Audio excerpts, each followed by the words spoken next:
So, good afternoon and welcome to another class on corporate governance from Naipunya Business School.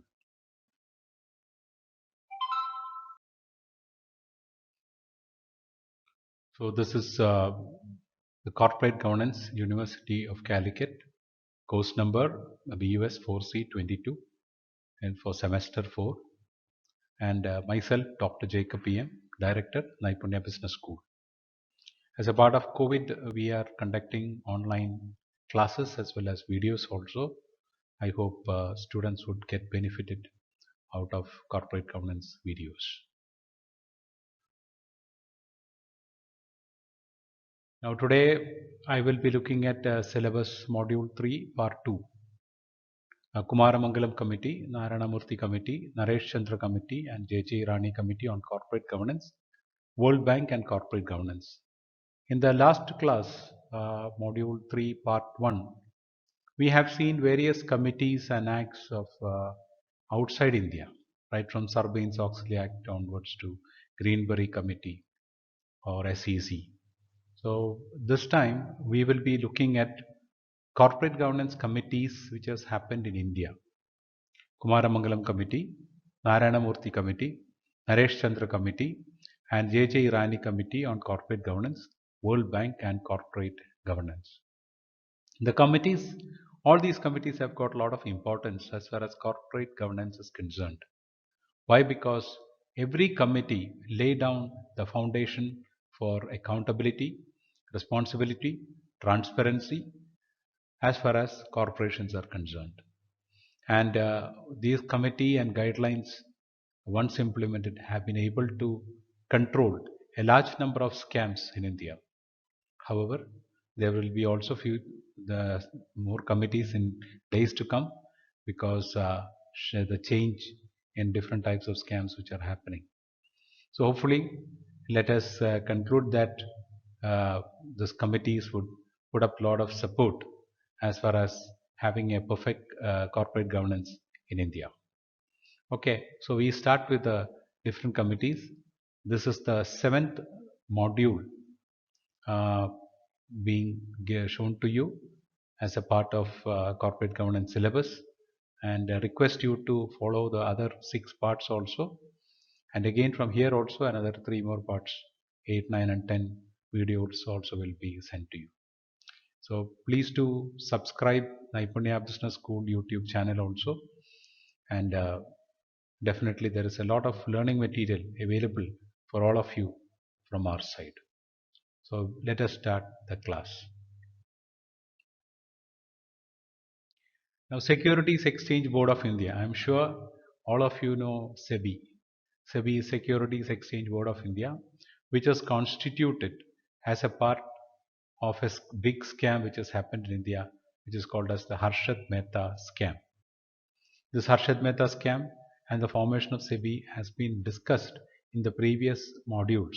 However, once again to just remind you that the government has passed in the parliament an act on to form actually Securities Exchange Board of India, which is basically an autonomous body and which takes care of the investors, which takes care of all the investors who invest especially in listed companies.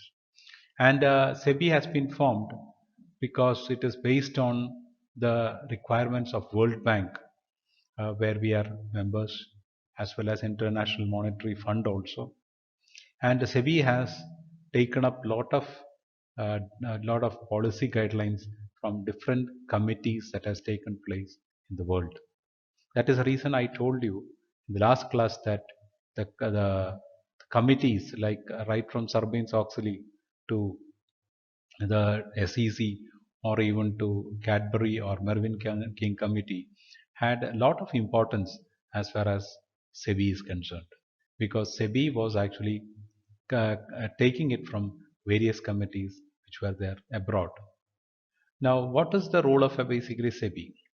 SEBI is basically to protect the interest of investors. However, other things that you would find is SEBI sets standards in which security markets must operate, protecting the rights of issuers and investors.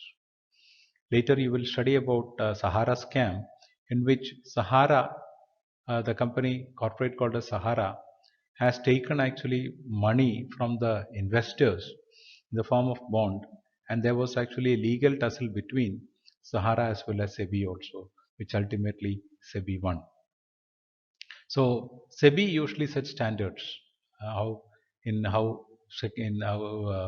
investors should act in the security market, how promoters should act, what are the acts that are required for uh, looking at the for protecting the interest of the investor or maybe the promoter or even for the stakeholders. So SEBI has the power to investigate circumstances also where market for its players have been harmed and can enforce governance standards and directives. SEBI is an autonomous body instituted by the Government of India, and SEBI has its own free will of actually taking decisions or conducting investigations as far as investors' interests are concerned. SEBI also has an appeal process in place where it ensures accountability as well as transparency also. Now, SEBI's role in corporate governance. Since its setup in 1992, SEBI has taken up a lot of initiatives and appointed various committees and brought amendments to the Clause 35B and Clause 49 of the listing agreement.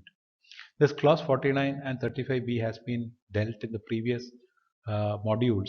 However, I will be once again going through that. Under Clause 35B, the issuer has agreed to provide e-voting. Issuer has agreed to provide e-voting for all the investors or the shareholders, and whenever they want to take a decision. Now, in the general meeting, either it can be through general meetings or through post ballot facility to shareholders. So, if you are a shareholder of a company, a listed company, every year they will send you the financial statements, and apart from that, they will also offer you opportunity for postal ballot because you may be a minority stakeholder. For majority stakeholders, they may go and report there directly. Whereas in case of minority, you can definitely send your votes by postal or through email also.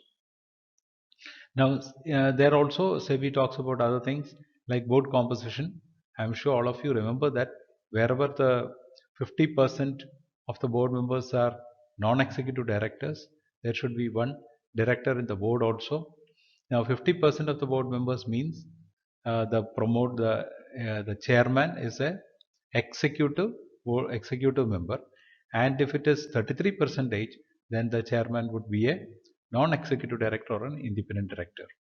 And both the cases, they talk about one women director in the board.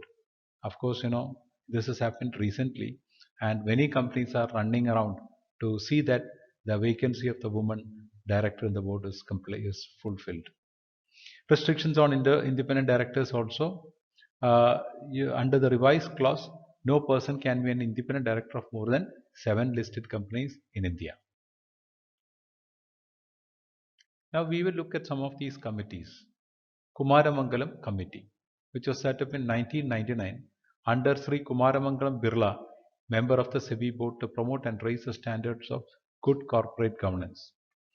The primary objective of the committee was to view the corporate governance from the perspective of the investors and shareholders and to prepare a code to suit the Indian corporate environment. The committee divided the recommendations into two categories, namely mandatory and non-mandatory. So this was one of the initial assignment of SEBI to create actually a code for the Indian corporate environment, because till that time there was no code existing as far as corporate governance was concerned. We were just depending upon the Indian Companies Act. But when Kumaramangalam committee came, definitely the SEBI has instituted them to create actually a code for all the Indian corporates as well as for multinationals which are operating in India. The recommendations which are absolutely essential for corporate governance can be defined is classified as mandatory and others non-mandatory or but desirable also. And change of laws can also be classified as non-mandatory also. Now, what are the mandatory recommendations as far as Kumaramangalam committee is concerned? The mandatory recommendations apply to listed companies with share capital of 3 crores and above. So this is the condition for any company which is listed in the Indian stock market and moreover has got a share capital of more than 3 crores. Composition of the board of directors should be optimum, combination of executive and non-executive directors. Audit committee should contain 3 independent directors with one having financial and accounting knowledge. Remuneration committee should be set up for decisions on remuneration of independent directors. The board should hold at least 4 meetings in a year with a maximum gap of 4 months between 2 meetings to review operational plans, capital budgets, quarterly results, minutes of committees meeting. Director shall not be a member of more than 10 committees and shall not act as a chairman of more than 5 committees across all companies. I mean all the listed companies in India. Management discussion and analysis report covering industry structure, opportunities, threats, risk, outlook, internal control system should be ready for external review. All information should be shared with shareholders in regard to their investments also. So these are some of the mandatory requirements as far as Kumaramangalam committee is concerned. There are certain non-mandatory recommendations also as far as role of chairman. What is the chairman expected to do? The role of chairman, whether he is coming from he's an independent director or maybe a person who is from the promoters also. Remuneration of the committee of board. And some of these non-mandatory recommendations that you would find have been clarified in the subsequent committees which came up, which they and some of the additional things also has been added. Now, Kumaramangalam Birla Committee was one of the pioneers as far as corporate governance was concerned. So they talked about postal ballot. They spoke about half-yearly shareholders' right for receiving half-yearly financial performance document, sale of whole or substantial part of the undertaking, corporate restructuring, further issue of capital, venturing into new business, I mean IPO. All those things were applied to all listed private and public sector companies, their directors, management, employees, and professionals associated with such companies. So Kumaramangalam had two types. One was mandatory and the other was non-mandatory recommendations. Now comes actually the second one, which is called as Narayanamurthy Committee.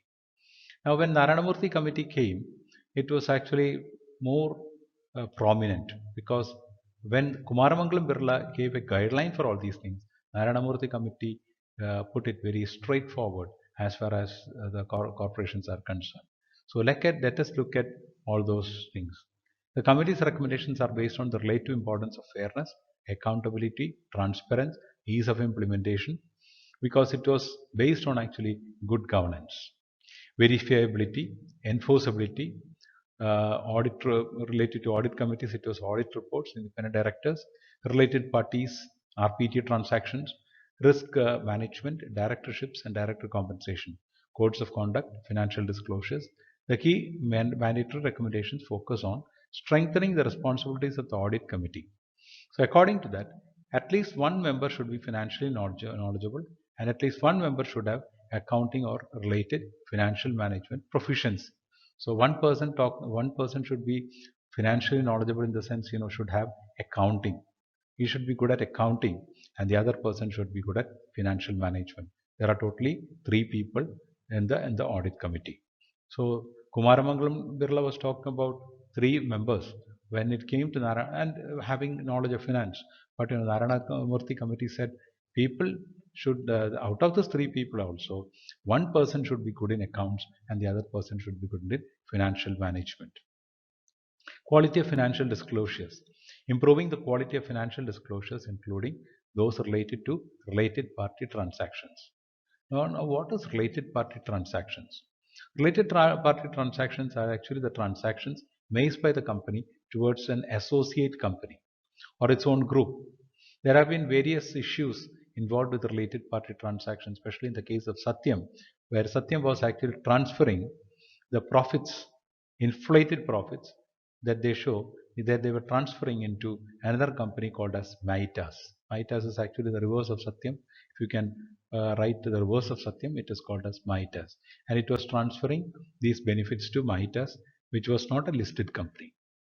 So here actually Narayana Murthy committee said many of the companies were doing this related party transactions, which was taking away the profits of this company. So those things should not be done. If at all they are doing it, it should be with the knowledge of the board, with the board, without which they should not do it. Now, another thing which Narayana Murthy committee said was proceeds from IPO or initial public offerings. Companies raising money through IPO should disclose to the audit committee the uses, applications of funds by major all the expenses also, capital expenditure, sales and marketing, working capital, etc. So whatever money that they generate in the stock market also should be informed, right to should be disclosed or informed to the audit committee as well as even in general body meeting also. Other recommendations were requiring corporate executive boards to assess and disclose business risk in annual reports of company. What are the risks that you find as far as the corporation is concerned that should be disclosed in the corporate executive reports? Should be obligatory for the board of a company to lay down the code of conduct for all board members and senior management of a company. So even the code of ethics for board members as well as senior management, including CEOs, CFOs, COO, and even for top managing directors, the top managers in board senior management should be having a code of conduct. Nominee of the board on public sector companies shall be similarly elected and shall be subject to the same responsibilities and liabilities as other directors. Now, government usually appoints actually nominees in public sector. Now, one of the problem with public sector companies is the ruling party decides who's supposed to be the chairman, and usually it comes either in bureaucratic or political red tapeism. So the people who sit there, the chairman will be basically the person who is aligned to the government. As a result, the person does not have any power, and possibly he may even be biased also. So here actually Narayana Murthy committee has suggested that it should be the same way. Like a person in the chairman should be elected in the same method by which is happening in the private or public listed companies also. And improved disclosures relating to compensation paid to non-executive directors also should be there. And then whistleblower policy also. Persons who observe an unethical or improper practice should be able to approach the audit committee without necessary informing their superiors also. So it gives actually more of transparency, more of accountability as far as this committee recommendations are concerned. Now let us go to Naresh Chandra committee. It happened in 2002, and Naresh Chandra committee made certain recommendations as far as corporate governance, financial and non-financial disclosures, and independent auditing of board, independent auditing and board oversight of management. So that was some of them. It was financial and non-financial disclosures, independent auditing, and board oversight, which oversight board was present with Sarbanes-Oxley. So that is brought across by Naresh Chandra committee. The recommendation made all efforts to bring transparency in the structure of corporate governance through the enactment of Companies Act and its amendments. So the Companies Act was enacted at a later stage to include, to make it more transparent as far as accounts are concerned. The committee also reviewed the governance issues related to appointment of auditors, fees of auditors, rotation of audit firms or partners, and make the crucial role of independent directors on the board. This was actually proposed by Mervyn King committee, and now in Naresh Chandra committee has also adopted all these things in India. Now, Naresh Chandra committee also went on to say that disclosure of contingent liabilities, especially what is the liability that the company has as far as as far as as far as the public or to anybody, it should be described in plain English of each material with its risk and should be accompanied by auditors clearly worded statement on the management's review. CEO certification, all the listed companies, there should be a certification by the CEO and the CFO who should state that to the best of the knowledge and belief that these things are true. So they cannot actually get outside without actually giving without actually signing these details. So it makes them responsible to as far as the running of the company is concerned. Independence of audit committee. All members of the audit committee shall be non-executive directors. Audit committee nobody from executive directors is allowed. It should be all non-executive directors. The committee recommends that accounting and bookkeeping services, internal audit, financial information system design, actuarial services, broker, dealer, investment advisor, or investment banking services should not be provided by an audit firm to any audit client.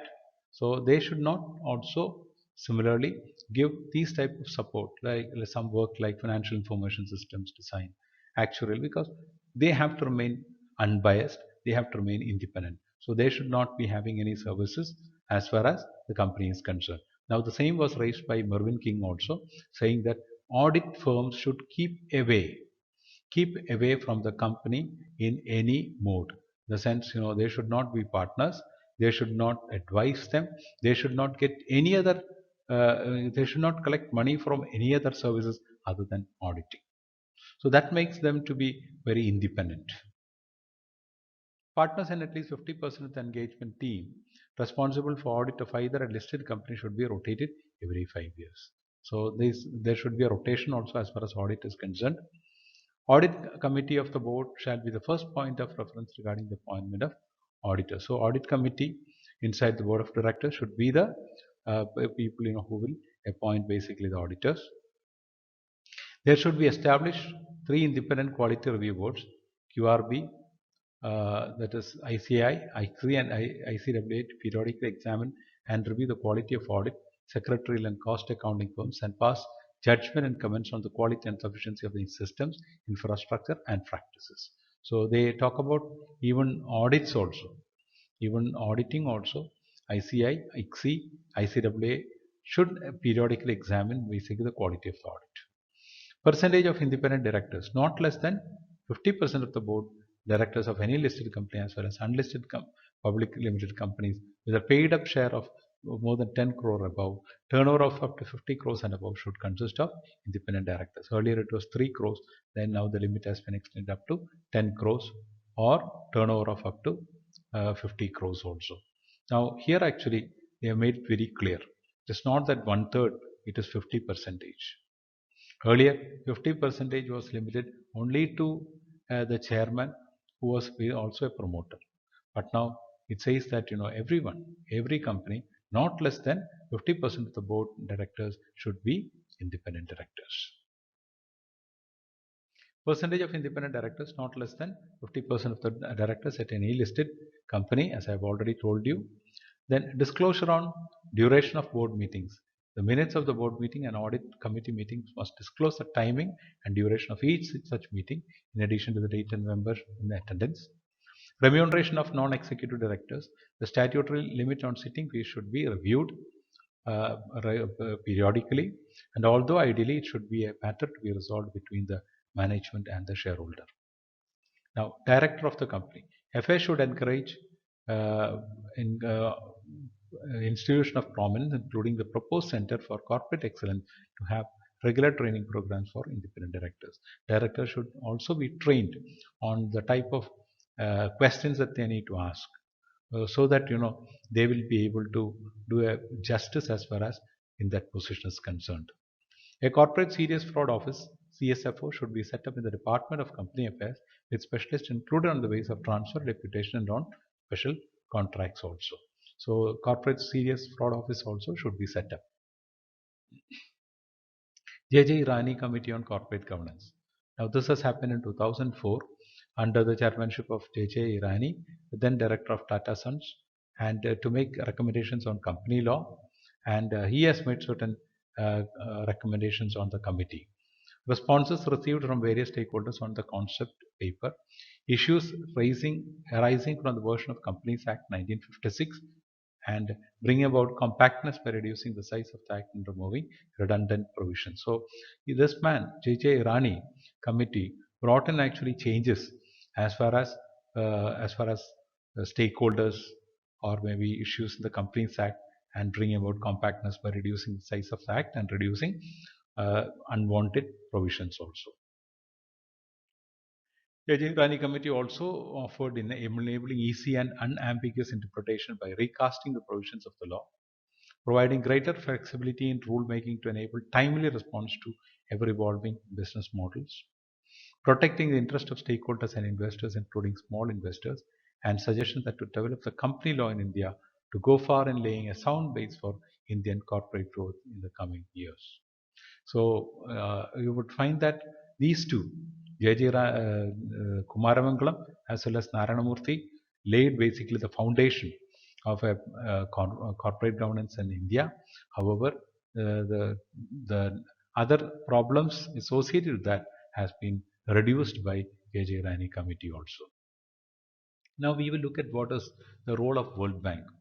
The day that we became a member of WTO and World Bank, uh, we are also indebted to the corporate governance, because World Bank and corporate governance talks about, like the world, about globalization, and all that, free market economy and all those things.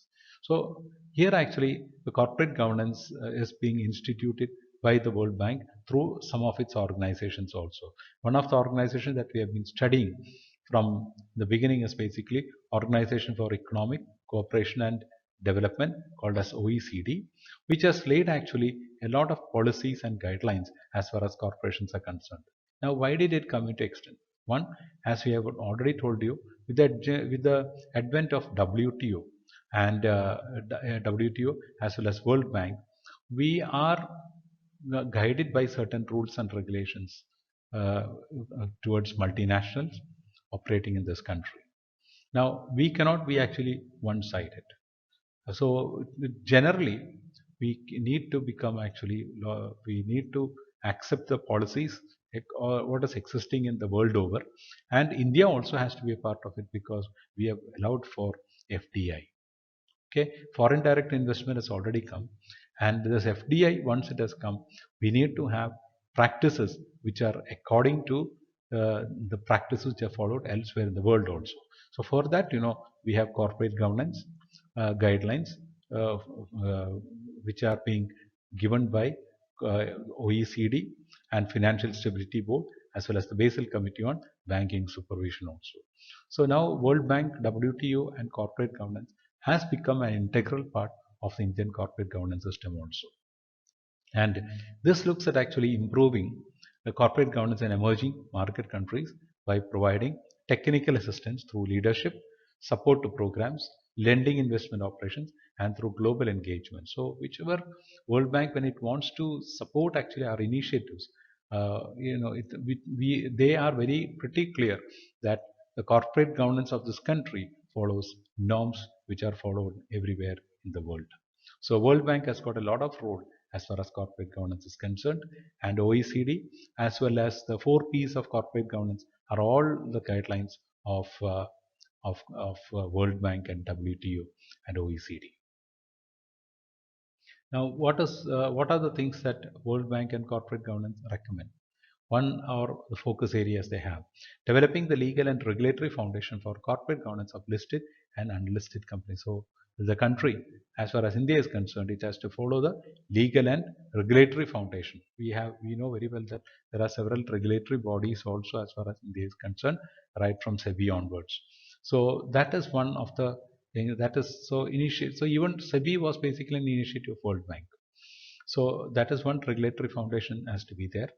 Then improving the governance of banking institutions, particular to state-owned banks. So especially, in the case of banks, as far as India is concerned, governance of banks, because banks often had large number of scams, and it was important that the governance of banking institutions should be protected by this government. Improving the governance of microfinance institutions and financial cooperatives. Now, microfinance is also another area, because that is an emerging area as far as World Bank is concerned. World Bank is being contributing a lot of money towards development of people through microfinance initiatives also and financial cooperatives also. Strengthening the capacity of regulators and supervisors to implement and enforce reforms also. So thank you very much. I hope the committees that you have studied in the previous module, in the previous part and module, has been supporting corporate governance as far as India, and SEBI's initiatives through different committees have all taken a cue from the different committees which has operated worldwide. So if you learn those committees, you will be able to understand the Indian corporate governance better. So I request all of you to read the previous slides also, understand that, and based on that start comparing as to how corporate governance worldwide has impacted Indian corporate governance also. So this topic has been presented by Naipunya Business School, and if you have any clarifications, you are free to write to Naipunya Business School, or you could even subscribe to our videos, and you can send your comment across through videos also, or you can even directly write to me also at hod@mbanimit.ac.in. So thank you very much for being attending this class, and I hope it is clear. If you have got any clarification, please to contact me on the email. Thank you very much.